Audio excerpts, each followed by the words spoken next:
It's going to be a physical game, obviously. What changes when Big Ten play starts? I think just being more familiar. Obviously, we have a lot of returners. They have a lot of returners. You're more familiar with what they run. We both run a lot of stuff, which can cause confusion no matter if you're familiar or not. So, but obviously, they're guys that they have coming back from last year. You're just more aware of them than you are maybe playing a non-conference opponent earlier in the year. But you still got to go out there and compete and be productive. You've run a lot of different ways, and now this is kind of rock fight time, isn't it?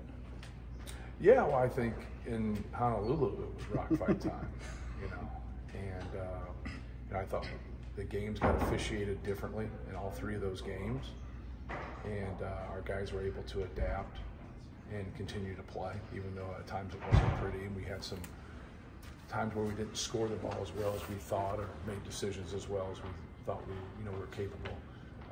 We hung in there and were able to get enough necessary stops and rebounds, to pull out those victories. You've seen quite a bit of Boo Buie over the years. Yeah. You feel like you kind of know everything you know about him in terms of crafting a defensive game plan here? Yeah, but he's one of those guys that can make individual plays. So, you could actually take him out of what you want to take him out of, and he still, hits a 25-footer or hits a floater, or, gets a matchup that he likes, or maybe a matchup that you like, and he still has success. But that's a good player. That's somebody that can take what the defense gives him, and then at other times, kind of impose his will. And I think that's what he did in the second half of the season last year in Big Ten play. Kind of imposed his will on the rest of the league, and just kept making the key plays down the stretch that they needed. Audij obviously had some games, and Audij was obviously a great defensive player. But those guys were a really good tandem, last year. With what they do with all their post trapping and things like that, how much onus is on Zach's decision making? Well, I think it's everybody more than anything. You'd be surprised when he has turnovers.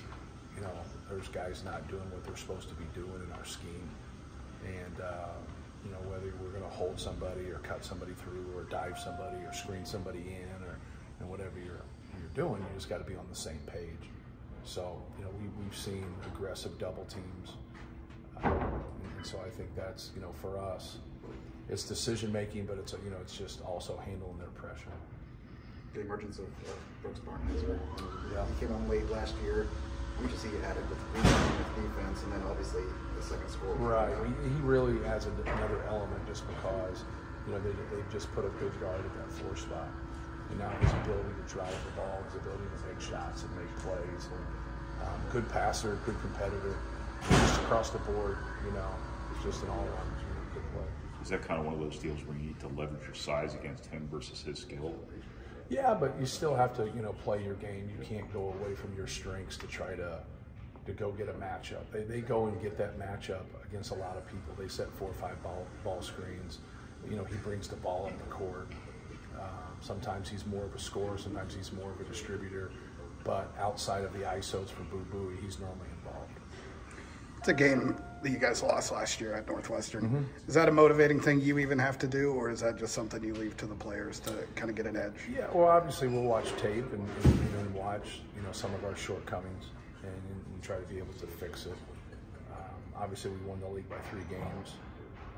We had a #1 seed in the tournament, so it didn't hold us back too much.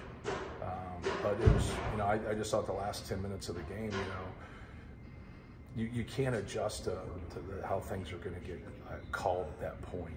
You got to be able to be settled in. You've been playing basketball for an hour and a half, and they got really physical and got really aggressive, and we didn't handle it well. So, we got to do a better job of execute, but we also got to do a better job of just, handling their physicality and handling their pressure. Have you been able to watch a lot of Big Ten games yet this season? And if so, what do you think about the strength of the conference this year?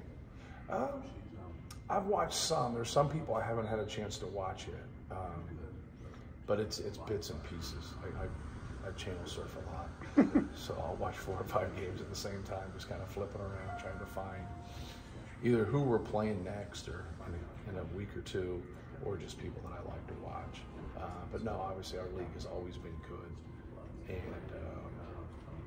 yeah, it's different because like I'm watching to like find out their personnel. You know, before you would just like know their whole personnel.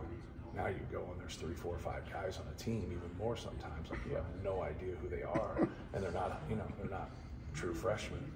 So like that's really why I watch, just to kind of get a feel for the, you know, the names that you've seen and the people that they've signed that you're not familiar with. Northwestern kind of a surprise last year in your eyes a little bit, just the way they rose and not being 5-1. Yeah, I think, you know, you can't like put your opinion on what, you know, people rank you. It's like people that, we have a good recruiting class right now, but so people say. Like, we went 10 years of people saying we had a shitty recruiting classes. We have really good teams. So like, who's wrong? Like, but then when it goes in your favor and you can't pop up and say, hey, we're the 8th best recruiting class. Well, you just made fun of them for, you know, a decade about how they evaluated the people you took. So like, you can't take the positive out of it. So when people say like they surprised you, like, I don't know, I'm not in their practices. Like I haven't watched anything from their summer. Like I didn't see, you know, so they have a good coach, they have good players, they have experienced players. And so, you know, for me, like anybody's got a chance in basketball. Everybody buys into their roles. People are shooting and making a lot of threes against them. Is there something systematically with the way they defend that I didn't see creates it. opportunities? Yeah, I mean, obviously I saw it analytically when I read all the data stuff, but I didn't see it like watching them play. They're a good defensive team. Like, they gave us a lot of trouble last year. So I'm not really worried about or concerned about like what their overall numbers are. I'm concerned about what their numbers are against us, right? Because I think we're different. And so I think that's an important thing, you know, for us just to execute and get quality shots and give ourselves a chance to make baskets, but also give ourselves a chance, you know, to get offensive rebounds and set our defense. They get a lot of turnovers too. I know that's kind of one of your hot buttons here. Just how slippery a slope is that going in a game like this? Yeah. No matter who our opponent is, it's a slippery slope for every coach in the country. Like that's, you know, you turn the basketball over and then you shoot poorly, like you're in trouble in any scenario. So I think it's always going to be the number one thing for us offensively is to execute, you know, without being, you know, in a way where we're so simple to where we're standing. Like now you end up getting shots, but you end up getting bad shots. Like you got to execute and you got to probe the defense so you can get good looks and give yourself a chance every single time. How much has Trey meant to your offense just in his effort? He just throws his body around so much. Yeah, well, you know, for all three of those guys, it just gives us different looks, right? One guy's probably a more post guy, one guy's more of a three-point shooter, one guy's more of an athlete. And they all can do other things too. They're not just limited to what, you know, I said right there. But I think it helps us that, you know, you can go to him and then you got to worry if like you're going to come off of Zach, because a lot of people don't like to come off of him because then he just kills people on the glass.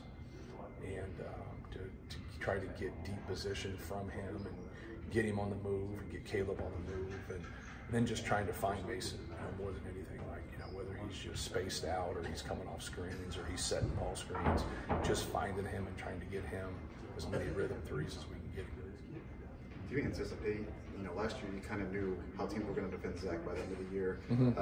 Now with Braden's aggressiveness shooting, the team's doing something different than maybe what you expect.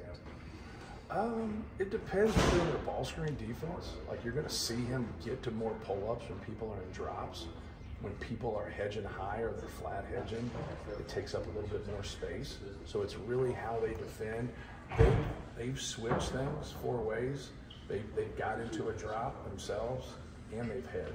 So they mix things up. Doesn't mean that they'll mix things up during this game, but they've proven that they can do a lot of different things. So I think for us, more than anything, is just making sure whether it's back screens, down screens, quick hits, ball screens, having good angles and making good reads. You get a feel as you get through the game on what they're doing, you know, but don't have that set, you know, let your mindset get into it and say, oh, this is what I'm going to do. Just, you know, trust your instincts and just play the game.